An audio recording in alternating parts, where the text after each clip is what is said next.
conferencia, ¿estuvieron mirando algo? ¿Tuvieron alguna duda o algo que quieran preguntar?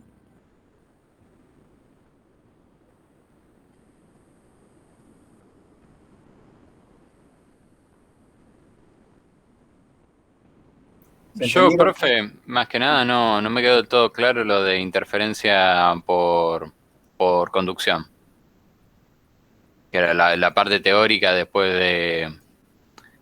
de que el mismo circuito era el que provocaba la interferencia, no me quedó del todo claro. Lo estuve tratando de leer, pero no. Bien.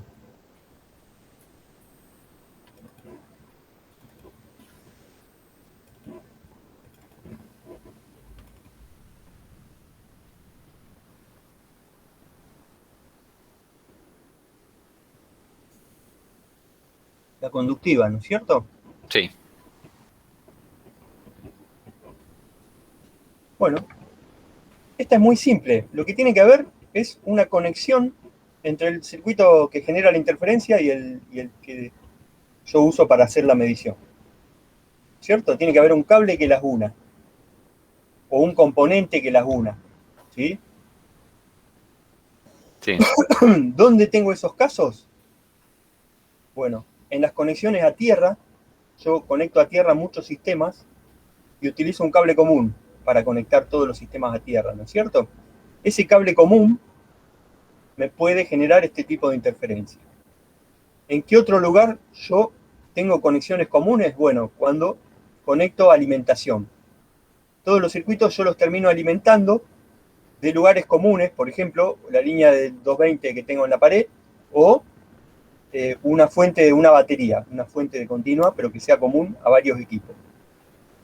O en un lugar, para hablar en lugares más grandes, en una instalación grande y tipo industrial. Ustedes están en un frigorífico y tienen las mismas líneas, supónganse una línea trifásica que va pasando a cierta altura, y muchos equipos se van conectando a esas líneas. Como todos los equipos quedan en paralelo, una interferencia sobre la línea va a pasar en forma automática a todos los equipos, ¿no es cierto? Conectados. Y entonces, si algún equipo por algún defecto genera la interferencia y la manda a la línea, a través de la línea va a interferir muchos otros equipos. Entonces tienen que tener una conexión común de tierra, una conexión común de alimentación, ¿sí? Y el otro caso especial que se tienen que acordar es el que se produce a través de los transformadores de alimentación de los instrumentos. Y esa es una impedancia capacitiva interna dentro de los transformadores de alimentación. ¿Sí? Entonces, es una interferencia capacitiva, pero como es dentro de un componente, la vamos a analizar, vamos a tratar como si fuera una interferencia conductiva. ¿Sí?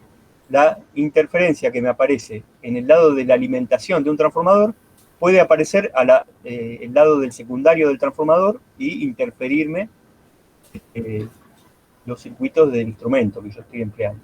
ah, y es ahí donde implementábamos la plaquita para separar la relación entre el primario y el secundario. Claro, entonces, como tenés tres casos posibles, tenés tres formas diferentes de atenuarlas. La primera, bueno, es la forma más lógica de resolverla, ¿no es cierto? Utilizar una tierra lo más buena posible. La parte común de la tierra tiene que ser con un conductor de la mayor sección posible, que tenga la menor impedancia, ¿sí? Hasta la tierra real. Y a partir de ahí, conectar los equipos todos a ese mismo punto. No tomar un cable común que sea finito a partir de ahí y conectar varios equipos con el mismo cable, sino que todos los equipos tienen que ir con su propio cable de tierra hasta ese punto común. ¿Sí? Eso en cuanto a las conexiones de tierra. De esa forma, si uno de los equipos tiene una pérdida y genera corriente por ese conductor, bueno, va a ser su propio conductor, no va a interferir a los demás, sino estaría produciendo una caída de tensión en un conductor común, ¿sí? Y esa tensión que aparecería sobre ese conductor afectaría a todos los demás equipos. O sea, la idea es que de una sola jabalina, por ejemplo, sacar varios cables para cada instrumento. Exactamente, de la jabalina y del cable que viene de la jabalina, yo voy a tener un punto que es el punto común de conexión a tierra para Listo. mi equipo. Ese conductor tiene que ser de la menor impedancia posible, ¿no es cierto? Y la jabalina. Bueno, todos los equipos que yo conecte a tierra los tengo que conectar a ese punto. Y no tomar de ese punto un cable común y conectar varios equipos sobre ese cable, porque ese cable podría ser un cable más finito y no cumpliría bien su función, ¿no es cierto? Sí. Bien. Para el segundo tipo de interferencia, cuando tengo interferencia por dentro de un transformador, no tengo el dibujito, perdón. Lo que tengo que hacer es utilizar un transformador con blindaje de Faraday, se conoce, ¿sí? Entonces yo dentro del transformador me voy a encontrar con que entre el bobinario primario y el secundario pusieron una plaquita que puede ser de cobre, normalmente es de cobre, y esa plaquita la conectan a tierra. Y esa plaquita hace como de blindaje la interferencia capacitiva que aparecía entre los dos arrollamientos, ahora el blindaje ese la envía a tierra directamente y evito la interferencia capacitiva entre los bobinados. Y ese tipo de transformadores, conocido como transformador con blindaje de Faraday, es el que se usa normalmente en los osciloscopios y en los instrumentos de medición. Si hay una interferencia en la línea de alimentación, no podría pasar al secundario del transformador, gracias a ese blindaje interno del transformador. Y la última se refiere a las conexiones a una fuente, ¿sí? La forma correcta es conectar distintos elementos a una fuente como se ve en la figura de arriba.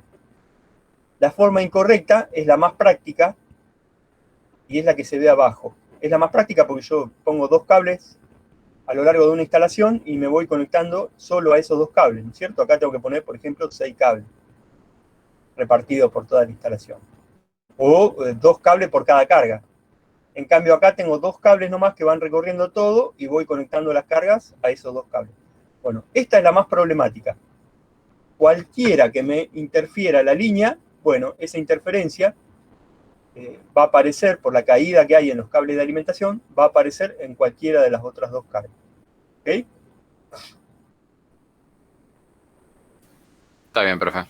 Bueno, y esto es lo que tienen que saber de interferencia conductiva en principio.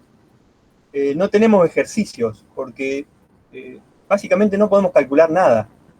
Una interferencia conductiva cuando está presente en un cable pasa a todos los otros elementos prácticamente sin atenuación. No hay un ejercicio en el cual podamos calcular cuánto se atenúa una interferencia conductiva, ¿no es cierto? Lamentablemente, esta interferencia, un gran problema que tiene es que no se atenúa, pasa toda. Se pueden usar filtros, no sé si eso lo hablamos, creo que lo hablamos la clase pasada. Cuando yo tengo alguna interferencia y yo quiero eliminarla, ¿sí? Y viene por forma conductiva, si la frecuencia de la interferencia es diferente a la frecuencia de la señal que yo quiero medir, puedo poner un filtro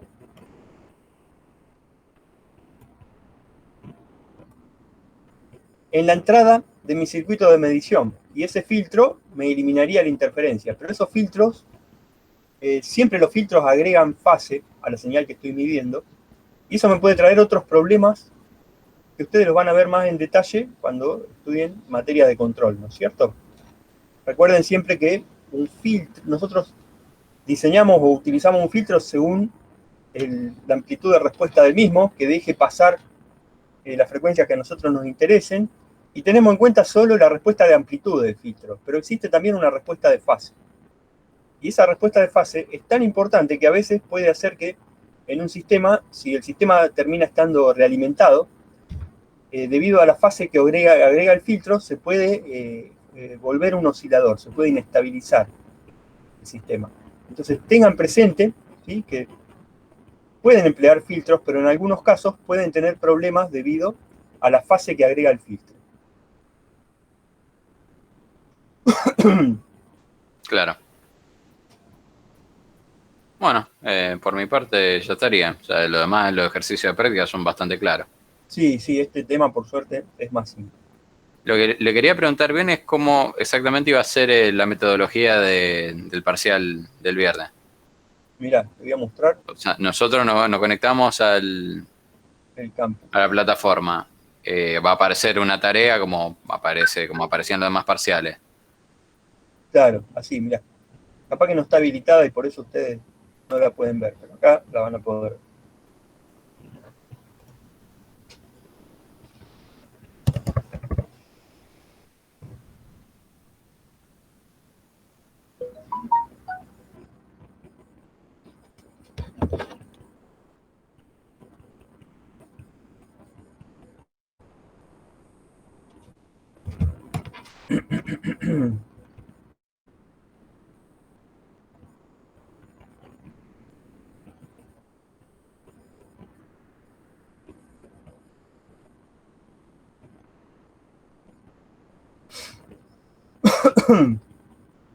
Va a aparecer un link como este, que diga tercer parcial 2021.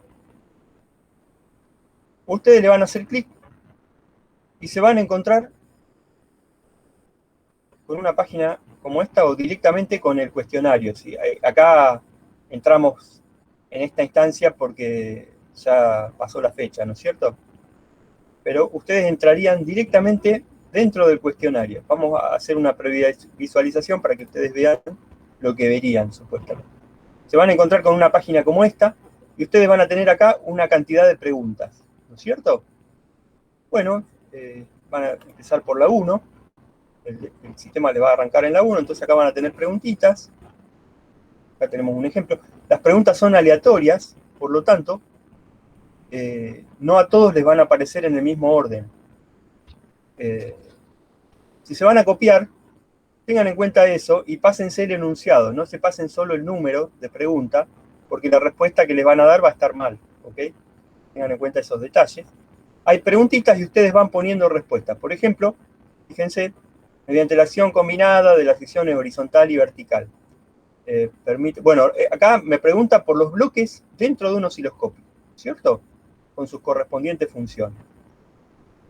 Bueno, vimos un diagrama básico elemental de un osciloscopio, ¿cierto? Entonces nos preguntan, mediante la acción combinada de las secciones horizontal y vertical, permite observar la gráfica de la sección en la pantalla. Esto es una explicación de uno de los bloques. Ustedes lo que tienen que elegir acá es qué bloque es el que está relacionado con esta explicación. ¿Cuál de todos los bloques que ustedes vieron en el osciloscopio es el que hace esto, ¿no es cierto? Mediante la acción combinada de la sección horizontal y vertical, permite observar la gráfica de la señal en la pantalla. Bueno, ¿quién hace esto? El tubo de rayos catódicos, ¿cierto? Les mando la señal que sale del amplificador horizontal y la señal que sale del amplificador vertical, y con esas dos señales y con todo el sistema de potencia asociados, en el tubo de rayos catódicos voy a ver la formita de la onda en la pantalla. Entonces ustedes eligen esa opción y así siguen eligiendo. Al final ponen, bueno, acá hay una segunda pregunta, responden todo lo correspondiente, escriben siguiente página, ¿sí? Y así van llegando hasta el final. Cuando llegan a responder todas las respuestas, pueden volver si tienen alguna duda, ¿sí? En la última, van a tener la opción terminar el intento. Entonces apretan terminar intento y ahí el sistema les va a mostrar en la pantalla. Vamos a hacerlo para que ustedes vean lo que pasaría. Yo respondí una sola, ¿sí? Así que va a estar todo incompleto. Les va a aparecer todo, una idea de todo lo que ustedes respondieron. Probablemente a ustedes no les aparezca, seguro va a ser así, no les va a aparecer esta opción, volver al intento. Así que cuando pongan terminar intento, fíjense de tener todo ya asegurado. Vuelvan para atrás, revisen todo bien. Cuando revisaron todo bien, pongan terminar intento, porque es muy probable que ustedes no tengan esta opción disponible, ¿no es cierto? Y tampoco van a tener esta, como que ya directamente al apretar terminar intento ya entregaron, por decirlo de alguna forma, ¿no es cierto?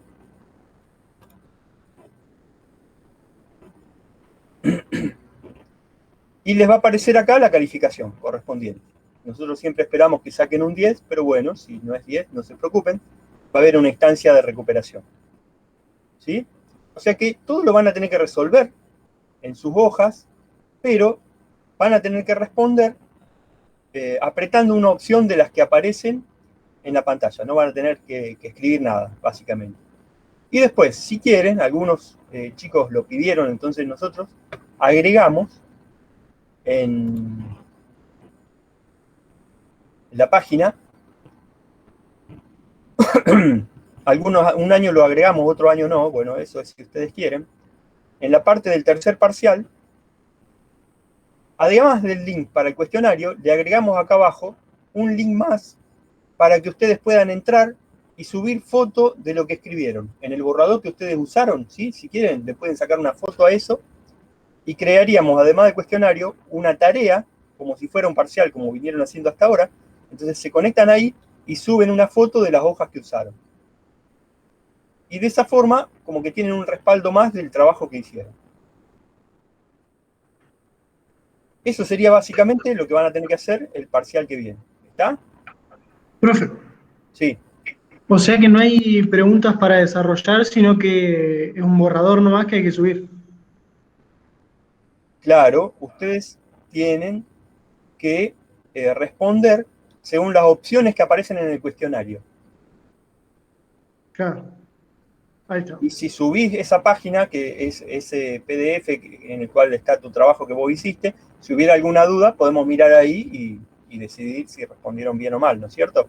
Por ahí responde mal una opción, pero en el PDF está bien escrita, y para nosotros tiene tanto valor lo que ponen en el PDF como la opción que eligieron, obviamente. Sí, eso estaría bueno agregarlo. Lo que está en ese PDF es más importante, te diría, tal vez. Claro. Bueno.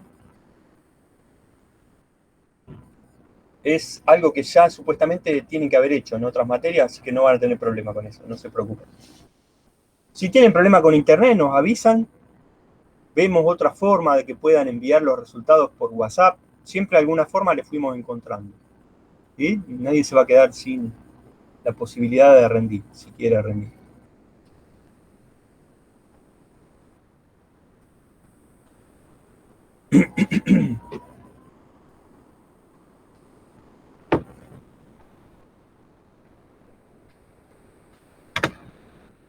Bueno, entonces, yo sigo esperando si ustedes tienen alguna pregunta sobre osciloscopio o interferencia, y si ahora no se les ocurre ninguna, mandan preguntas por WhatsApp.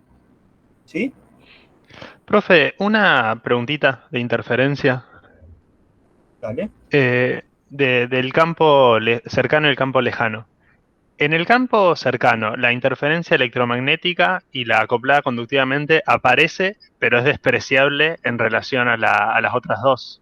Sería, Claro, todas están en todos lados, claro, porque al deberse a campos eléctricos, magnéticos o electromagnéticos, y debido a que esos campos se extienden hasta el infinito, lo único que hacen es que se van atenuando, todas están en todos lados. Lo que pasa es que en el campo cercano, estas dos son más fuertes que esta, y en el campo lejano, esta es más fuerte que estas dos. listo, gracias. Y como algún compañero preguntó la clase pasada, si están justo en esta distancia o alrededor de esta distancia, y no puedo considerar ni que estoy acá ni que estoy acá, las que están presentes son las tres, tengo que analizar las tres.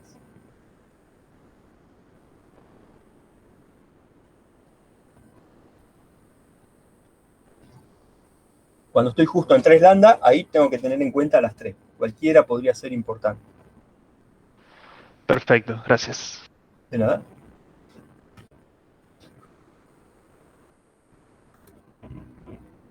Bueno, entonces, vamos a ver el tema de que nos había quedado pendiente en algún momento, de interpolación. Esto ya es un tema de coloquio, no lo tienen que rendir la clase que viene, ni tampoco en el recuperatorio. Les aviso por si no están interesados en verlo ahora, después, bueno, se está grabando la clase, después la ven en el video. Para ver lo que pasa con interpolación, repasemos un poquito lo que habíamos visto en sensibilidad del puente. ¿Sí? Nosotros llegábamos a un equilibrio inicialmente, ¿sí? El cual nos permitía obtener el valor del X observado a partir del valor de una resistencia patrón y de otras dos resistencias patrón fijas, A y B. Una vez que llegábamos al equilibrio, entonces veíamos que un error más que nos aparecía en el error de la medición era el error por insensibilidad, o el error por sensibilidad, como lo quieran llamar. ¿Sí? Le decimos error de sensibilidad, pero es por insensibilidad del método. Para eso teníamos que ver qué era la sensibilidad. Este proviene de la sensibilidad, ¿no es cierto? Del método. Entonces tenemos que ver qué es la sensibilidad. La sensibilidad, vamos a hacer al revés ahora, vamos a ir al final, vamos a ver lo que es la sensibilidad y después vamos a ver cómo la obtenemos. La sensibilidad siempre se define en cualquier medición que hagan, ya lo vieron esto en Física 2, para estudiar distintos fenómenos, se define como un efecto sobre una causa. ¿Sí? De esta forma es como ustedes obtenían, por ejemplo, los módulos de elasticidad de distintos elementos. El módulo de volumen, el módulo de Young por tracción y compresión, ¿sí? Hay una causa que me produce un efecto. Bueno, si hago efecto sobre causa, obtengo algo que llamamos sensibilidad. Para nosotros, la vamos a representar con la letra sigma. El efecto va a ser una variación en la lectura que estoy tomando. O sea que el instrumento va a deflexionar una cierta cantidad de divisiones. Y la causa va a ser que cambie el valor de una de las resistencias del puente, una cierta cantidad, pero la variación de la resistencia la vamos a medir en términos de variación relativa, o sea, delta X sobre X. ¿Okay? Yo cambio, estoy en el equilibrio, cambio X un poquito, entonces cambio delta X sobre X, y se me va a producir una variación en la lectura que estoy tomando. La variación del delta tita dividido delta X sobre X es lo que llamamos sensibilidad.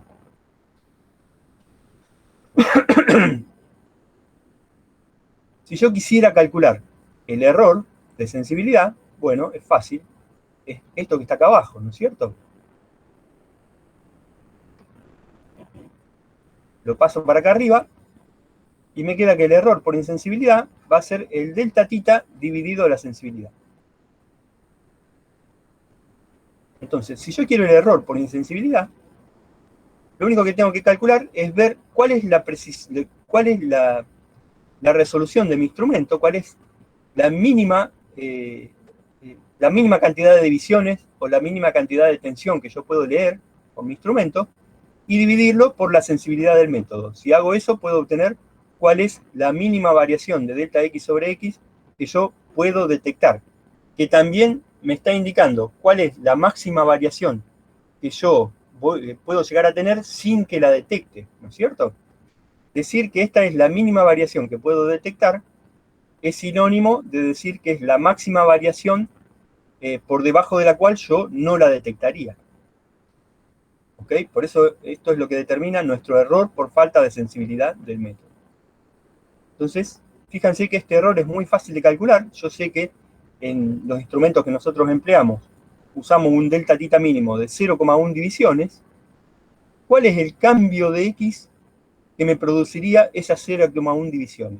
Bueno, las 0,1 divisiones sobre la sensibilidad de mi método. Entonces, es muy importante que podamos obtener la sensibilidad de toda la configuración que estoy empleando. Para eso, volvemos al principio y vemos cómo obtenerla. ¿Sí? Decíamos que la sensibilidad era un efecto sobre una causa.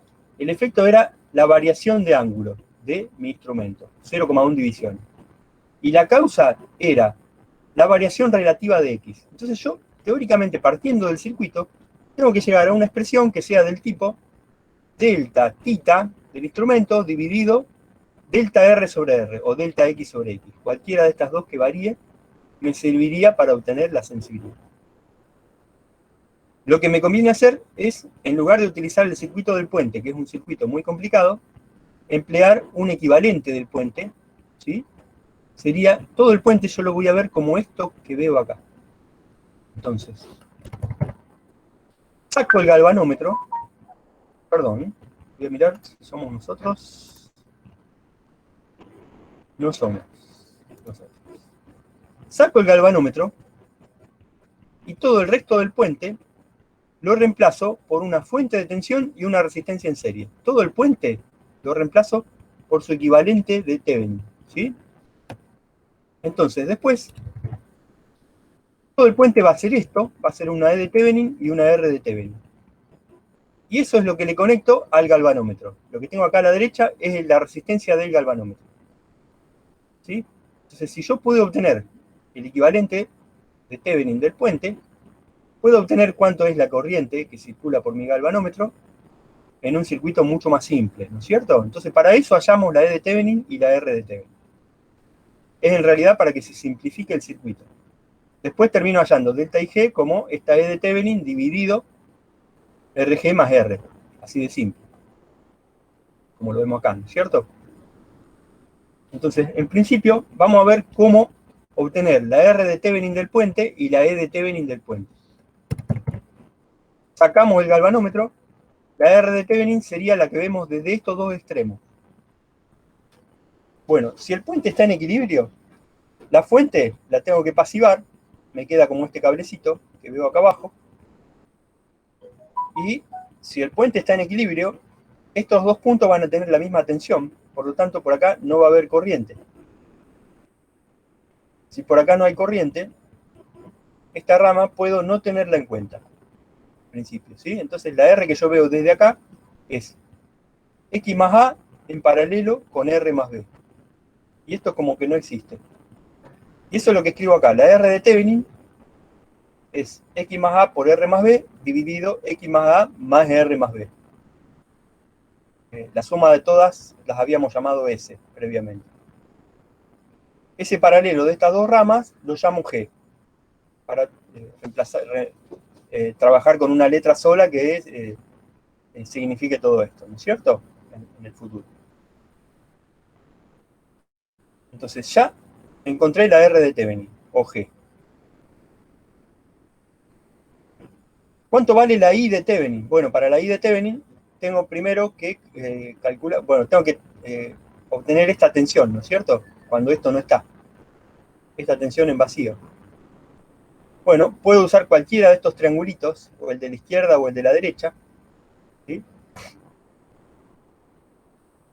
Para usar cualquiera de los dos, para obtener la tensión en estos dos extremos, sí o sí voy a necesitar la corriente de fuente y multiplicarla por la resistencia de cada rama. Entonces tengo que calcular primero la corriente de fuente.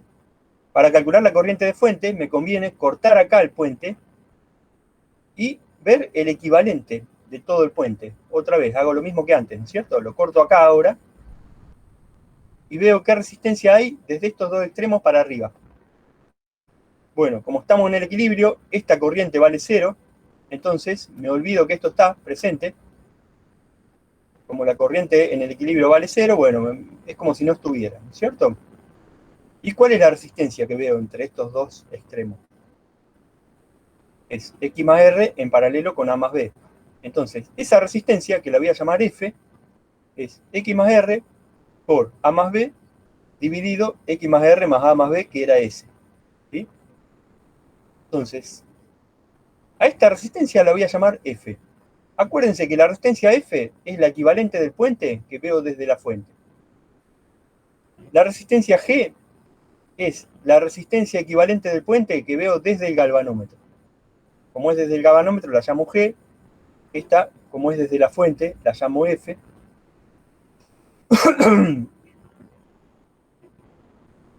Y después calculo la corriente de fuente como la tensión de fuente dividido RF más F. RF es la resistencia serie que está dentro de la fuente, ¿no es cierto? O alguna exterior que yo haya agregado. Bueno.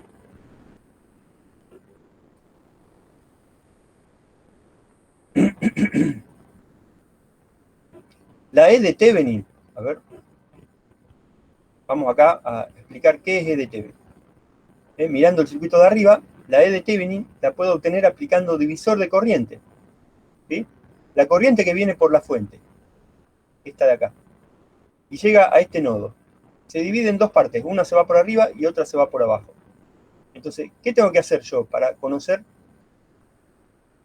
la corriente que se va por arriba, por ejemplo? La divido por la resistencia total y la multiplico por la resistencia que se va por abajo. Si yo quiero la corriente que se va por arriba, multiplico por la resistencia que se va por abajo. ¿Sí? Siempre hago eso. En divisor de corriente era un método que tenía que aplicar lo inverso de divisor de tensión. ¿Sí? Si yo quería la corriente que se iba por arriba, multiplicaba por B. Entonces, si tengo la corriente que se va por arriba, para saber la tensión que tengo en los elementos de arriba, multiplico por uno de los elementos que tengo del lado de arriba, ¿no es cierto?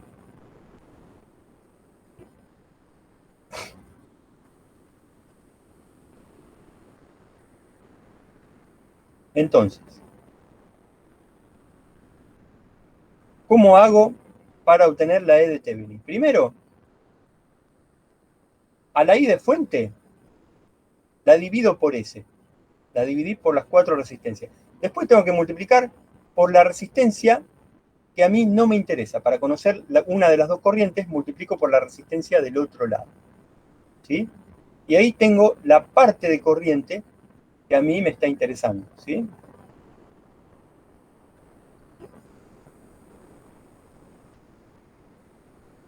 Luego multiplico por la resistencia que está por donde está circulando esa corriente. Entonces obtengo la tensión o por la rama de arriba o por la rama de abajo. Entonces, si ustedes completan todo esto que estoy diciendo con palabras en términos de una ecuación, voy a llegar a una expresión como la que veo acá. ¿Sí? La I de fuente va a ser la E de fuente dividido R de fuente más F. Eso lo divido por S para formar el divisor de corriente. Y luego multiplico por una de las resistencias, por la resistencia que no me interesa, y multiplico por la resistencia de la rama que está del lado de esa corriente. ¿Sí? Y obtengo una de las tensiones. Supónganse, en este lado tengo la tensión presente en la resistencia X.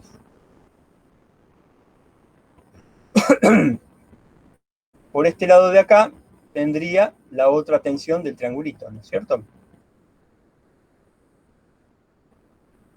Si hago la resta entre las dos, supónganse, si hago la resta entre una de las resistencias menos la tensión en la otra resistencia, obtengo la tensión que voy a, aplicando Kirchhoff de tensión en todo este triangulito, la tensión que voy a tener sobre el galvanómetro. ¿Sí?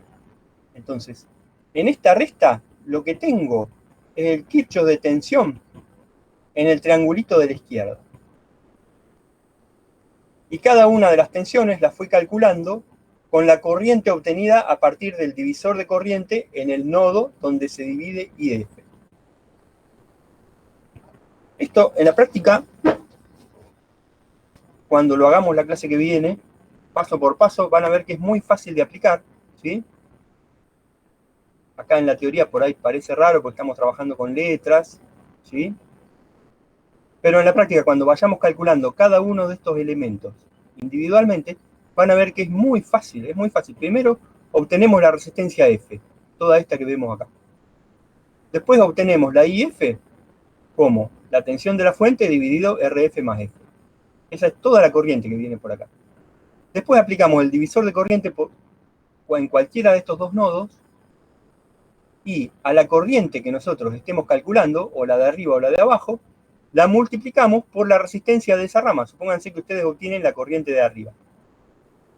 La multiplican por la resistencia de arriba, obtienen esta tensión.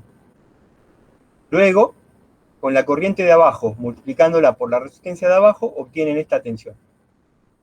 Mirando este triangulito, la tensión de arriba menos la tensión de abajo, les termina dando la tensión que va a estar presente sobre el galvanómetro, aplicando Kirchhoff de tensión en este triangulito. ¿Sí? Acá nos queda, en forma teórica, todos esos pasos, ¿sí? En una sola expresión. La E de Thevenin va a ser igual a la E de fuente por B por delta X sobre RF más F por S. ¿Ok? La E de fuente sobre RF más F es la corriente de la fuente. En este caso, fíjense que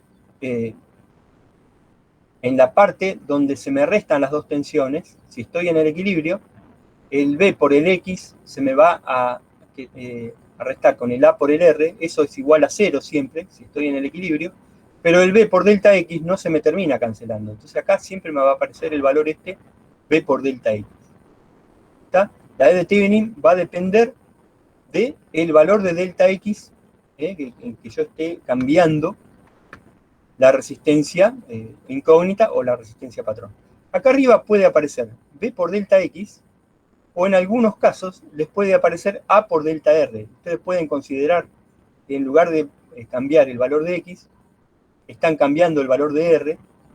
Cuando están en el equilibrio, el efecto es exactamente el mismo. La variación relativa de delta X y la variación relativa de delta R que producen indicación en el instrumento van a coincidir. La misma variación relativa de X que me produzca una división en el instrumento va a ser la variación relativa de R que me produzca una división en el instrumento. ¿Ok? Yo puedo cambiar X o puedo cambiar R y el efecto va a ser exactamente el mismo. Porque estoy trabajando en un sistema que está en equilibrio. Entonces yo puedo considerar que el delta está en X o que el delta está en R.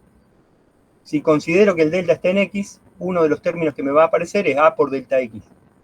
Si considero que el delta está en R, me va a aparecer un término que va a ser B por delta R, acá arriba, ¿no es cierto? Ese término me va a quedar al final. Entonces acá voy a tener B por delta X o A por delta R. La E de Thevenin la puedo calcular con cualquiera de esos dos términos que les estoy comentando, ¿no es cierto? Si trabajo con delta R, acá puedo poner A por delta R. Entonces, una vez que yo ya sé la R de Thevenin y la E de Thevenin, reemplazo todo eso en el valor del delta IG. ¿Sí? Delta IG va a ser la E de Thevenin sobre RG más G. Todo esto que vemos acá. Ya reemplazo la E de Thevenin por todo lo que vimos previamente. La R de Thevenin es este término G que ven acá a la derecha, de abajo. También lo reemplacé.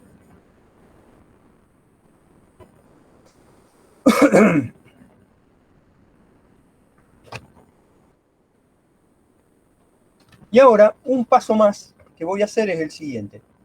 La IG, si yo estoy utilizando un galvanómetro, es igual a la deflexión del galvanómetro por la constante del galvanómetro. La IG va a ser K por tita del galvanómetro. Entonces, el ángulo que deflexiona el galvanómetro en divisiones va a ser igual a la corriente que le estoy haciendo circular dividido la constante del galvanómetro. Esto, recuerden que eran los microamperes por división del galvanómetro. Entonces, si yo divido los microamperes que están circulando, dividido los microamperes por división del galvanómetro, voy a obtener la cantidad de divisiones que deflexiona el mismo. ¿Cierto? Entonces, 1 sobre K por este delta I me va a terminar dando el delta tita del galvanómetro. ¿Ok? Agrego la constante del galvanómetro, acá abajo. Acá no estaba, acá agrego la constante del galvanómetro. Por lo tanto, ahora, en lugar de delta I, paso a tener la deflexión en divisiones del galvanómetro. Fíjense que esa deflexión depende de delta X sobre X, de la variación relativa de delta X de X, ¿no es cierto?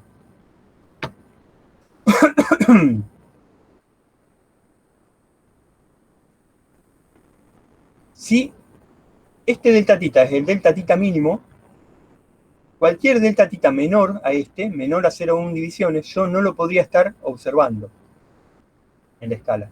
Entonces, un delta X sobre X, una variación relativa de X, menor a esta, yo no la podría estar observando. Si yo cambio X, una cantidad, delta X sobre X, que sea menor a la que sale de esta expresión, yo no vería que se mueve la aguja en el galvanómetro.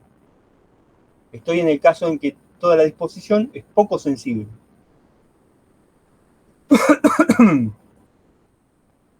Esto es lo que a nosotros nos va a servir para determinar si tenemos que interpolar o no. Entonces recordemos esta expresión, ¿sí? A esto que vemos acá adentro lo vamos a llamar sensibilidad. Esto que tenemos acá adentro es la sensibilidad del instrumento. Recuerden que acá podemos usar indistintamente B por X0 o A por R. La sensibilidad entonces va a ser igual a toda la expresión que vimos antes. Acá podemos usar B por X0 o A por R indistintamente. Recuerden, eso sale también de la expresión de conjugación, ¿no es cierto? Que me decía que A por R menos B por X0 era igual a 0, la condición de conjugación. Entonces, A por R siempre va a ser igual a B por X0.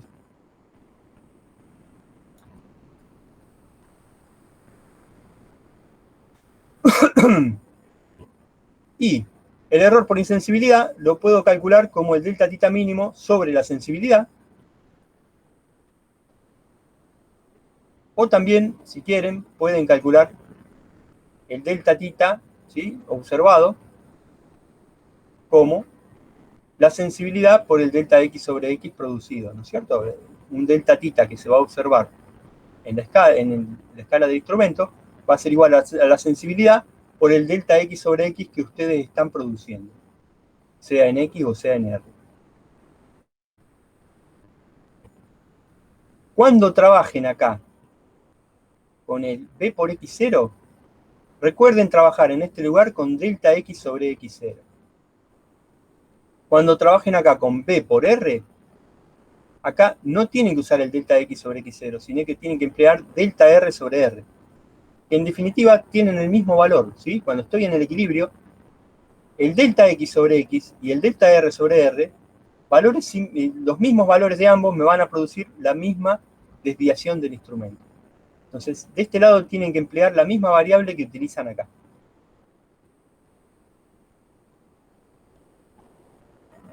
Bueno, recordando esto, entonces, vamos a ir a ver cómo podemos saber si tenemos que interpolar o no. Una disposición puede ser poco sensible o puede ser muy sensible. Primero, ¿cómo yo me doy cuenta si es poco sensible o si es muy sensible? Tengo que tener un cálculo que me permita... Bueno, en principio lo puedo hacer en la práctica eso, ¿no es cierto? Tengo todo armado. ¿Cómo me doy cuenta si es poco sensible? Muevo de las décadas que tengo, la que corresponde al valor más chico, la muevo un lugar, 2 lugares, 3 lugares, y me fijo si la indicación del galvanómetro cambia o no cambia. Si la indicación del galvanómetro no cambia, si la agujita del galvanómetro queda en el mismo lugar, significa que la disposición es poco sensible. Yo cambio la última década y no cambia el galvanómetro, la disposición es poco sensible. En ese caso, no tengo que interpolar. ¿Está? Cuando es poco sensible la disposición, no hace falta interpolar. Por el contrario, si la sensibilidad es grande, ¿cómo me doy cuenta? Cuando yo cambio la última década, me encuentro con que la indicación del instrumento pasa de una posición de un lado del cero a una posición del otro lado del cero. Yo miro el galvanómetro, ¿sí?, que tiene una escala determinada. La agujita está en una posición, el cero está acá en el medio,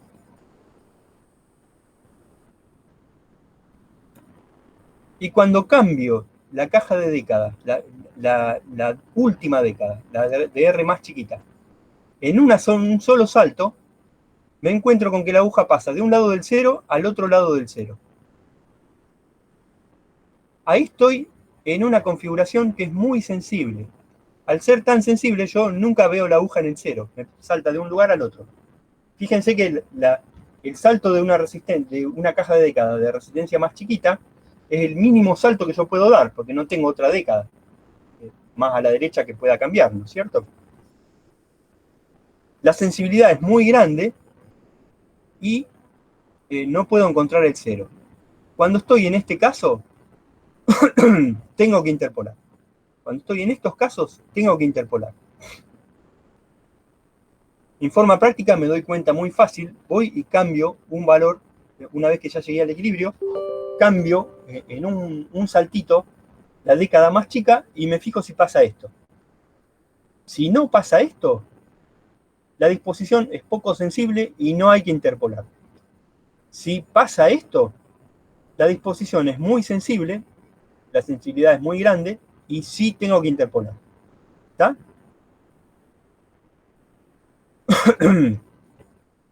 ¿Cómo hago yo entonces para saber si tengo que interpolar o no? La cuenta que tengo que hacer, dijimos que había una forma práctica y una forma teórica. La forma práctica la acabamos de explicar recién, ¿no es cierto? Con el tema de la virtualidad no lo podemos hacer, lamentablemente. ¿Cuál es la forma teórica de darse cuenta? Bueno, calculo esto que ustedes ven acá. H sobre R. Y lo comparo con el error por insensibilidad. ¿Cuánto valía el error por insensibilidad? Era esto que está acá, lo puedo obtener como el delta tita mínimo de mi instrumento, por ejemplo, 0,1 divisiones, dividido la sensibilidad del puente. Primero calculan la sensibilidad del puente. Después calculan 0,1 divisiones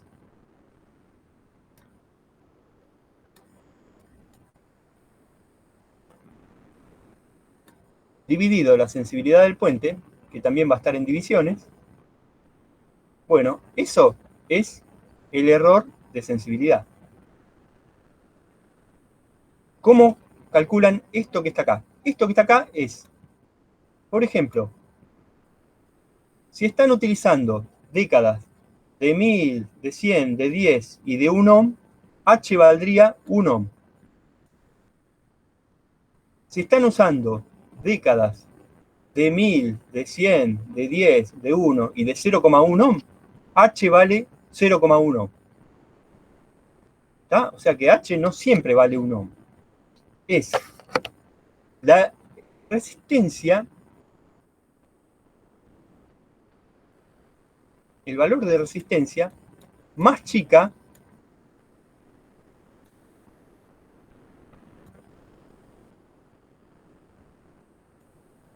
de todas las décadas que tengo, de las décadas que tengo. ¿Sí?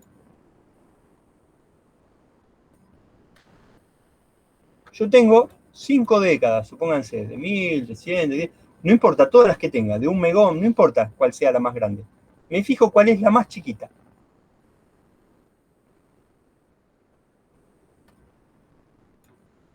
¿Sí? Si tengo, la más chiquita son de por 1 ohm, yo voy multiplicando por 1 ohm, este valor es 1 ohm. Lo llamo H. H es el mínimo salto. H creo que es salto en inglés, ¿no es cierto? No sé realmente qué es lo que representa la H. Pero bueno, no sé cuál es la palabra en inglés que está significando ese saltito, ¿no es cierto? Pero para nosotros H es el mínimo salto de resistencia que yo puedo producir con el sistema que yo tengo. O sea, el salto de resistencia de la década más chica.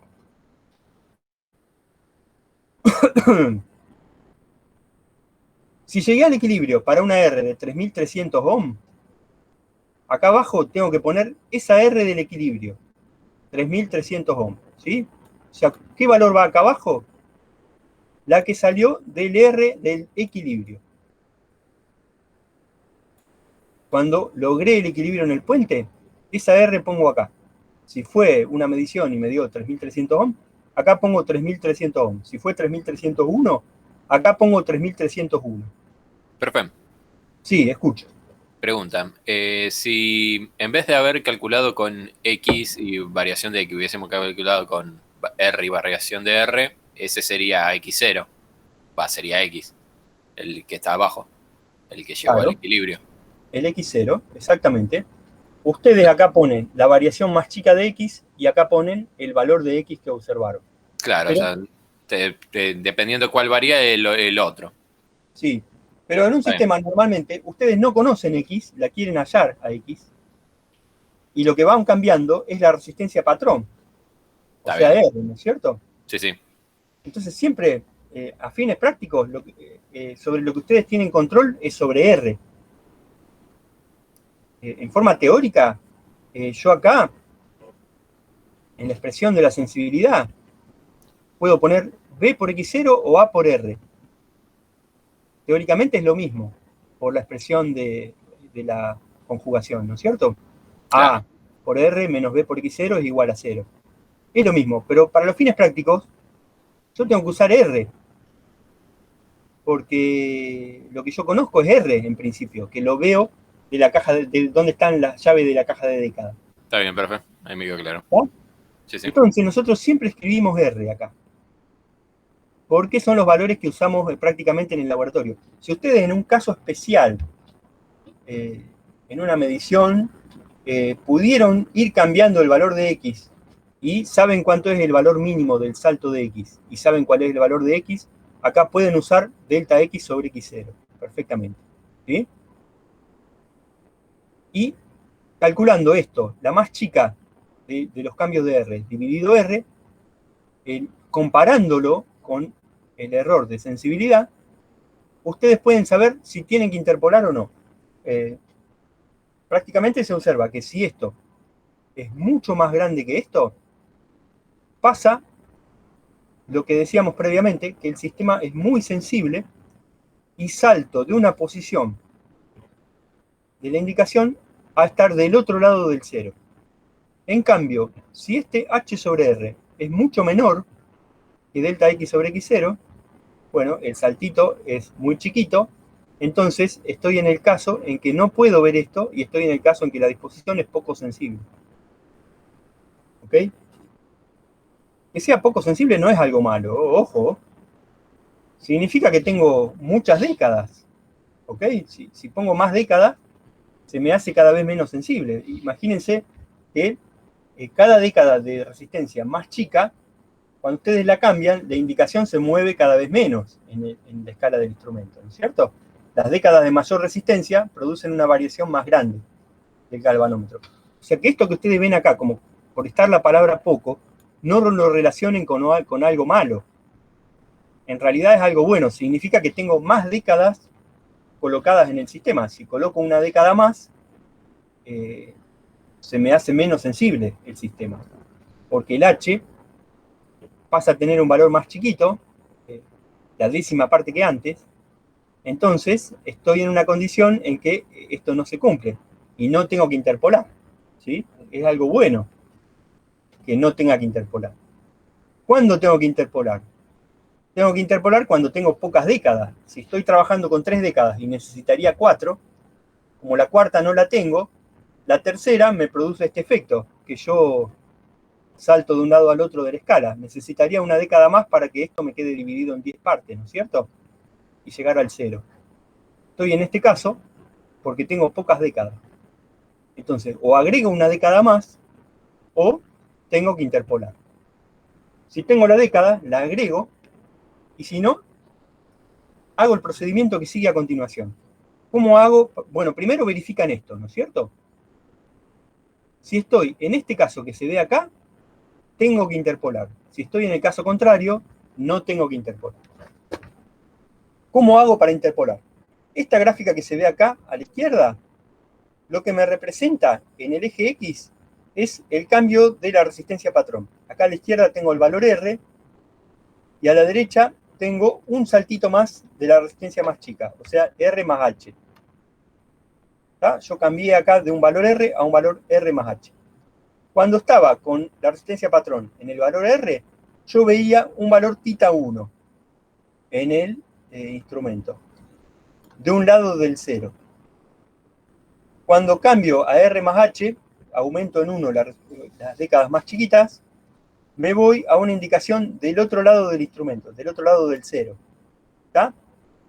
Entonces, esto que ven acá a la izquierda y en sentido vertical es la escala del instrumento.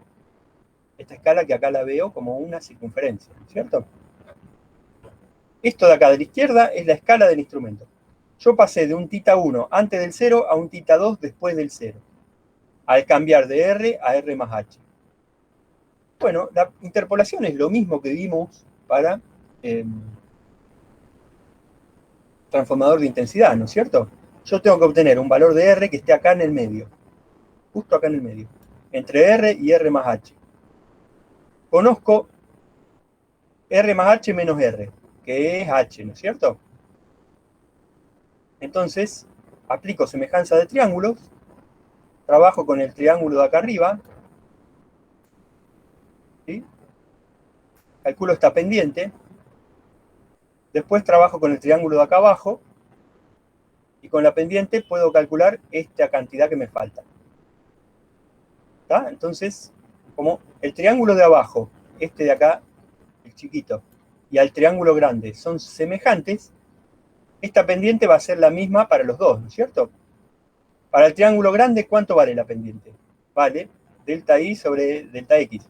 Delta I es tita 2 más tita 1. O acá lo llamamos con el ángulo alfa, ¿no es cierto? Alfa 2 más alfa 1. Y el lado horizontal vale H.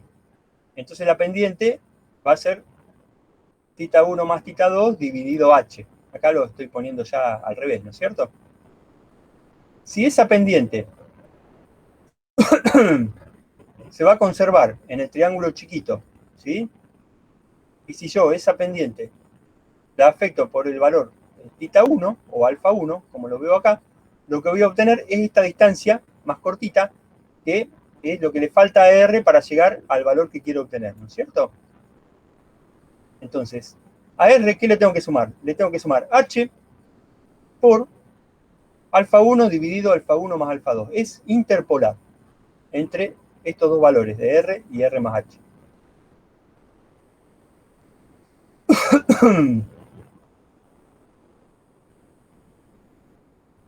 Ustedes la analizan, ¿sí? Analizan semejanza de triángulos entre estos dos triángulos, van a llegar a esta expresión. En la práctica, empleamos la expresión directamente, ¿sí? El X0 sale de A sobre B por el R0, ¿no es cierto? Entonces va a salir, ya después que obtuve el R0, obtengo el valor de X observado. ¿Cuál va a ser el valor de X observado ahora? En lugar de A sobre B por R, va a ser A sobre B por este nuevo R más preciso que acabo de obtener. Va a ser A sobre B por R más H por alfa 1 sobre alfa 1 más alfa 2.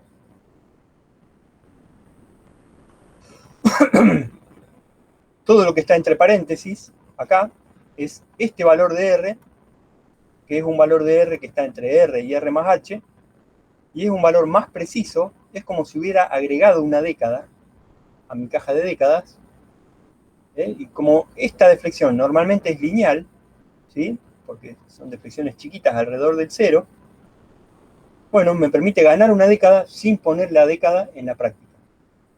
Lo único que tengo que hacer es tomar estas dos indicaciones sobre el galvanómetro. ¿Se entendió, chicos, lo que es la interpolación?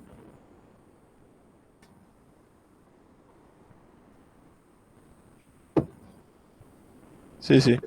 Bueno, el silencio me está indicando que esto lo van a entender bien cuando repasen Puente de Whiston, porque este tema ya lo rindieron, así que van a estar un poco olvidados ahora.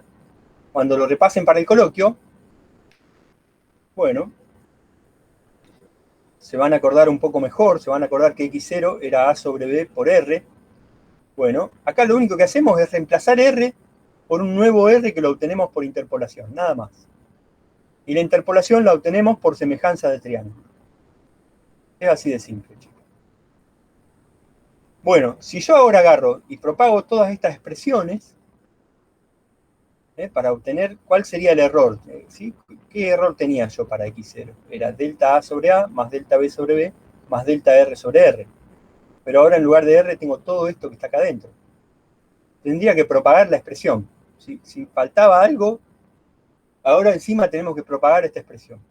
Bueno, para que no se compliquen tanto, acá está hecha esa propagación, ¿sí? Y a fines prácticos, si hacen las cuentas, se van a encontrar con que todo esto que se agrega nuevo es despreciable.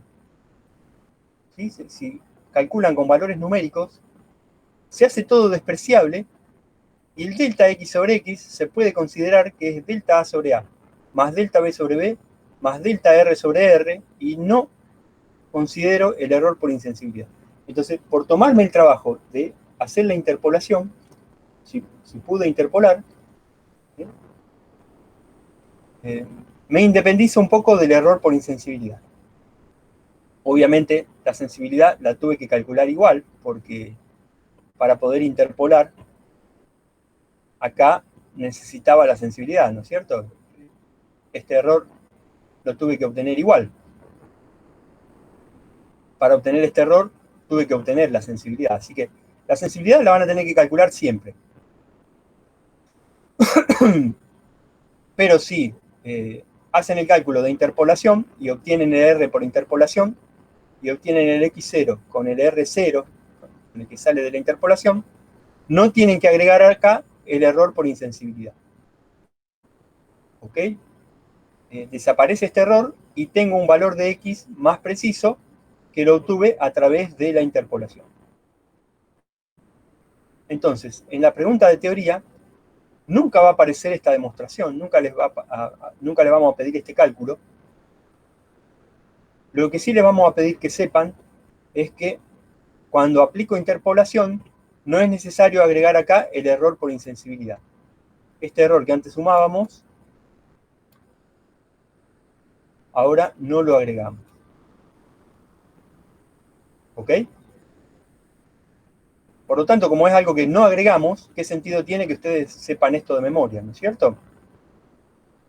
Véanlo, analícenlo, vean que todo esto se hace despreciable al reemplazar por valores, y recuerden que al interpolar el error por insensibilidad, bueno, me independizo del error por insensibilidad. ¿Está, chicos? ¿Esto?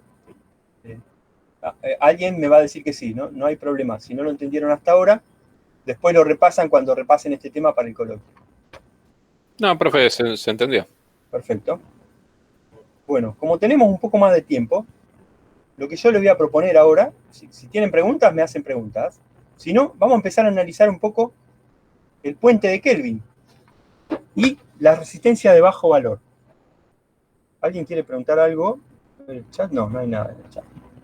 Bueno, entonces vamos avanzando de a poquito. Vamos a ver lo que es una resistencia de bajo valor. Esto que tenemos acá es una fotito de una resistencia de 4 terminales, la que se conoce como resistencia de 4 terminales. Es una resistencia, como la que vemos acá, ¿sí? Fíjense que me dan el dato de la corriente y de la tensión. Bueno, ¿por qué no me dan la resistencia? Y listo. Bueno, es porque me están indicando el alcance, en este caso. Me dicen que esta resistencia me puede servir para armarme un amperímetro de 25 amperes. ¿Okay? ¿Y qué instrumento tengo que conectarle yo acá en estos terminales para poder medir una corriente de 25 amperes a fondo de escala? Bueno, tengo que poner un voltímetro que tenga una tensión de 100 milivoltios. O sea que si en lugar de la resistencia me dan esto que está acá, ya me dieron todo. Me están diciendo el valor de resistencia, yo lo puedo obtener como el cociente, ¿sí? ¿Cuál es ¿cuánto vale esta resistencia? Aplico la IDEOM, 100 milivoltios, que es 0.1 voltios, dividido 25 amperes, me da que es una resistencia de 4 miliohms. ¿Ok? Y de esta forma me dicen que la corriente máxima que puede circular por acá es 25 amperes. Si le hago circular más de 25 amperes, se va a calentar y voy a medir mal. Y si le hago circular mucho más que 25 amperes, la voy a quemar, seguramente. Y además me están diciendo que cuando yo haga circular 25 amperes por acá, voy a tener entre estos dos extremos 100 milivoltios. Entonces, si acá le pongo un instrumento digital, lo tengo que poner en una escala que me permita medir 100 milivoltios, y ya el fondo de escala de ese instrumento va a corresponder al valor 25 amperes. Con una regla de 3 puedo sacar la corriente que estoy midiendo, ¿cierto? Y después veo que del lado izquierdo tengo dos terminales que son el mismo, porque tengo un cable y otro cable. Y del lado derecho tengo dos terminales que son el mismo. porque hay un cable que los une. Entonces, ¿para qué pongo los 4 terminales? Si en definitiva es una resistencia de 2 terminales. Bueno, porque 2 terminales, los demás adentro, los voy a usar para medir tensión, y los otros 2 terminales, que son los demás afuera, son los que voy a usar para conectar la corriente que yo quiero medir. ¿Está? Y fíjense el valor que calculamos, 4 miliohms. Estos 4 miliohms son una resistencia muy baja. Una resistencia de contacto normalmente es de 5 miliohms o más grande. Si yo no lo aprieto bien, puede ser mayor a 5 miliohms. Si lo aprieto bien, puede ser menor también, ¿cierto? Pero una resistencia de contacto está en el orden de esos valores. Entonces, cuando yo conecte esto al circuito de medición, voy a estar agregando una resistencia de 5 miliohms de un lado y una resistencia de 5 miliohms del otro lado. ¿Está? Entonces, si yo aplicara el voltímetro en estos terminales,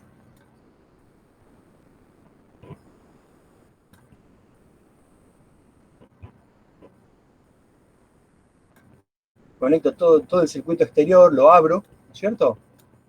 Lo abro en un lugar y la corriente la hago circular por este elemento. La corriente que venía por acá, ahora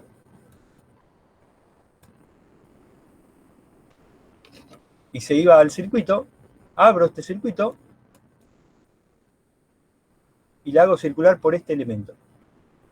Si pongo una resistencia común de 2 terminales, que sería la que veo entre estos 2 puntos, yo tengo que conectar ahí el voltímetro, ¿no es cierto? Y acá tengo una resistencia de contacto de 4 miliohms. Acá dibujamos la resistencia de este elemento, y acá en chiquito estamos dibujando la resistencia de contacto. Entonces tengo 4 miliohms al medio, y acá tengo 5 miliohms en un contacto y 5 miliohms en el otro contacto. Ya se están imaginando lo que pasa. Cuando mido la tensión entre A y B, en lugar de medir la tensión correspondiente a estos 4 miliohms, voy a estar midiendo la tensión correspondiente a 14 miliohms.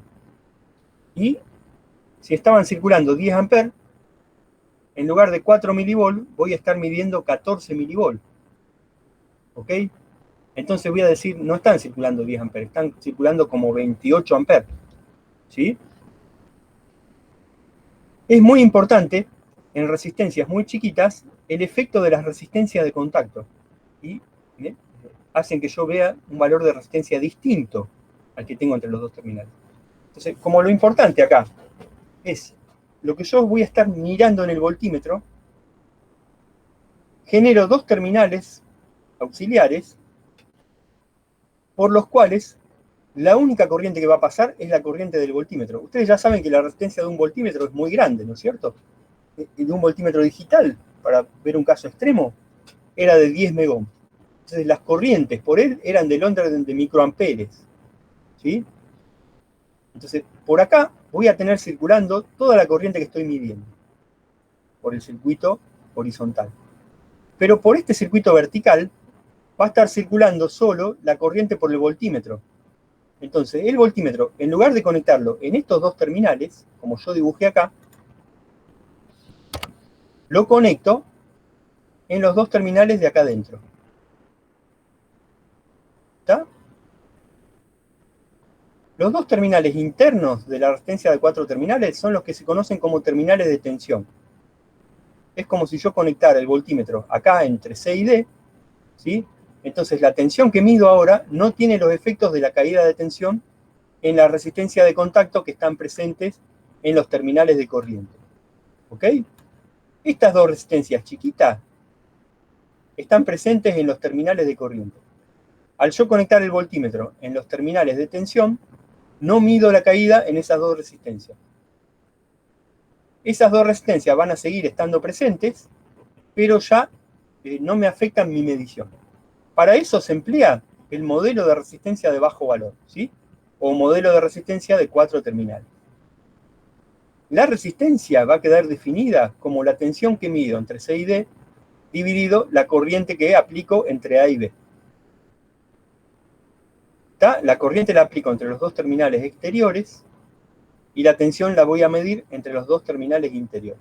¿Alguna duda sobre este modelo, chicos? ¿Se vio más o menos en qué consiste? Sí, profe. Perfecto. Entonces, para medir resistencia de 4 terminales, yo puedo utilizar el método de conexión corta, como lo vimos al comienzo, porque el voltímetro va a estar en paralelo con R. Entonces, perfectamente lo puedo conectar acá. Puedo utilizar el método de comparación de tensión a corriente constante, sin ningún problema. Con la llave selectora hago que una posición del voltímetro sea esta. Y puedo utilizar el puente de Kelvin. El puente de Kelvin sería algo nuevo. Vamos a ver ahora cómo hacemos para utilizar un puente de Kelvin para medir esta resistencia. ¿Por qué no puedo utilizar un puente de Wheatstone? Bueno, porque si yo conecto estos dos terminales al puente de Wheatstone, tengo una resistencia de 2 terminales, lo que voy a medir va a ser la resistencia interior más las dos resistencias de contacto. ¿No es cierto? Y alguien ahora, yo estoy esperando que me lo pregunten, porque ustedes este año me vienen preguntando antes que yo las diga las cosas. Alguien me podría decir, bueno, pero ¿por qué no conecto al puente de Wheatstone los terminales C y D y mido esta R? Bueno, al hacer el contacto del terminal C con el puente y del terminal D con el puente, agrego esa resistencia de contacto. La resistencia de contacto va a estar presente tanto en A como en C. Si yo conecto los terminales C y D al puente de Wheatstone, voy a estar midiendo la resistencia de contacto a través de C y D. Va a estar presente acá la resistencia de contacto. ¿Sí? Se va a generar en el contacto entre C y el puente de Wheatstone y entre D y el puente de Wheatstone. ¿Y por qué en la medición no me aparece esa resistencia? Bueno, sí aparece. Esta resistencia también está. Lo que pasa es que al circular por acá una corriente de 1 voltímetro, la caída de tensión en esta resistencia es tan chiquita que se hace despreciable. ¿Ok? En el modelo completo, así como me aparece resistencia de contacto de este lado, también me aparece resistencia de contacto de este lado. ¿Por qué las de este lado no me afectan? Bueno, las de este lado no afectan porque la corriente que circula por acá, al ser la corriente de 1 voltímetro, es mucho menor que la corriente que pasa por el circuito bajo medición. Entonces el efecto de la resistencia de contacto es despreciable. Es como que por este lado, la resistencia de contacto me queda en serie con un voltímetro que a lo mejor tiene 10 megohm. Entonces 5 miliohm en serie con 10 megohm las puedo despreciar. Pero por este lado de acá, 5 miliohm en serie con 4 miliohm, no las puedo despreciar. ¿Sí? Entonces acuérdense que aunque usen estos dos de arriba, los de corriente, o aunque usen los dos de abajo, esta resistencia no la puedo medir con el método de puente de Wheatstone. Sí o sí, la tengo que medir con un método de 4 terminales. Tengo que aplicar la corriente por un lado y medir la tensión por otro lado, diferente. El puente de Kelvin es un puente como este que ven acá. ¿Sí? Acá tengo el galvanómetro, tengo la resistencia A y B arriba igual que antes, y abajo tengo la resistencia X y la resistencia P, igual que antes, ¿sí? Entonces, antes estos 4 elementos formaban mi puente. Pero ahora, X y P, X es una resistencia de 4 terminales. Entonces, en P, en lugar de una resistencia común, pongo también una resistencia patrón de 4 terminales. Y eso hace que me aparezca, el puente se cerraría por acá antes, ¿no es cierto? Y esto no estaría, y esto no estaría. Bueno, ahí tendría un puente común. Ahora, al aparecer este terminal del lado de X que se va por arriba, y este terminal que se va por arriba de la resistencia P, entonces yo puedo agregar estos elementos que veo acá. ¿Sí? Desde el galvanómetro, en lugar de unirme a este punto, coloco una resistencia A y me voy al terminal de tensión libre de la resistencia X. Y por el lado de B hago lo mismo, ¿sí? Pongo una resistencia B y me voy al terminal libre de P y uno los dos terminales de corriente de las resistencias X y P. De esa forma armé un puente de Kelvin, o sea, generé este triangulito.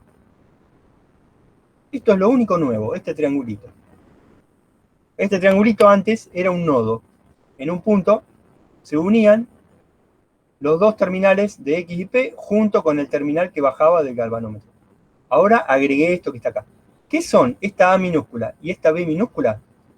Bueno, son cajas de décadas especiales que varían en simultáneo con las cajas de década A y B mayúsculas. O sea que estas dos que se ven acá son la misma caja de década. Y estas dos que se ven acá son la misma caja de década y se llaman décadas dobles. Imagínense que yo acá tenía una caja de década.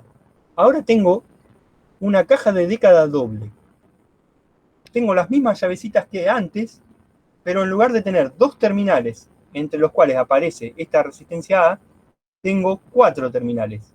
Entre dos terminales tengo la resistencia A y entre los otros dos terminales tengo esta resistencia A minúscula, de forma tal que al cambiar las llavecitas, las voy cambiando a las dos a la vez. O sea que las dos varían simultáneamente. Lo mismo pasa por el lado B. Al cambiar el valor de B, voy cambiando el valor de B minúscula simultáneamente. Son décadas dobles, y si no tienen décadas dobles, pueden usar décadas simples, de forma tal que cuando yo voy variando A minúscula a la vez, que las dos marquen lo mismo. ¿Cierto? Perdón. Entonces, acá vamos a trabajar con décadas dobles. Estas dos van a tener siempre el mismo valor, A mayúscula y A minúscula. Y B minúscula también van a tener el mismo valor. De esta forma me armé un puente de Kelvin. ¿Cuál es la ventaja del puente de Kelvin? Me permite conectar el galvanómetro en forma virtual al terminal de tensión de X y al terminal de tensión de P.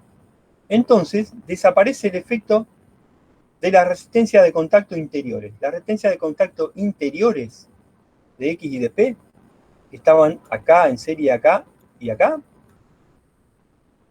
me quedan en este cablecito, sumadas a este cablecito, y no van a tener influencia en la lectura del galvanómetro. ¿Ok?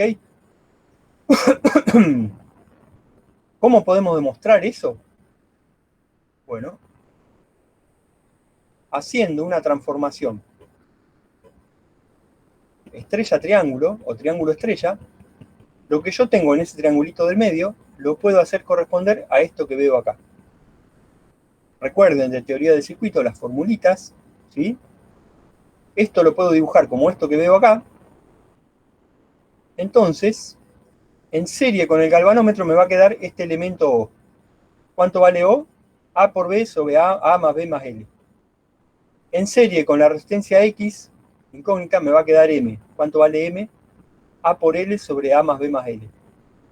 Y en serie con la resistencia patrón me va a quedar este elemento N, que vale B por L sobre A más B más L. Fíjense que el denominador es siempre el mismo. Y se puede ver acá que como yo estoy con los valores que tienen estos elementos, L es un cable, tiene una resistencia muy chica.